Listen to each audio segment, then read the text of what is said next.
Yung pag-change oil ng sasakyan, kasama na yan nung binili mo yung kotse.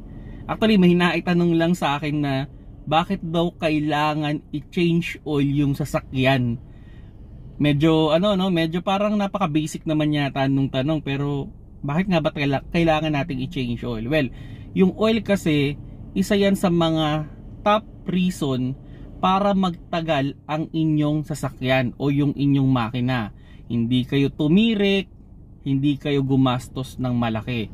Kaya pag kayo ay bibili ng sasakyan, tandaan ninyo na kasama dyan o isama na ninyo sa gastos, isama nyo na sa schedule ninyo na magpapa-change oil kayo ng sasakyan. Well, depende naman yan dun sa manufacturer ninyo na nabilhan ng kotse. Meron dyan every 10,000 or 6 months ang kanilang PMS or change oil. Meron namang every 3 months or every 5,000 kilometers. Kaya pag bibili kayo ng kotse, alamin ninyo kung kailan ba yung maintenance ng inyong kotse at laanan nyo siya ng pera at laanan nyo siya ng oras.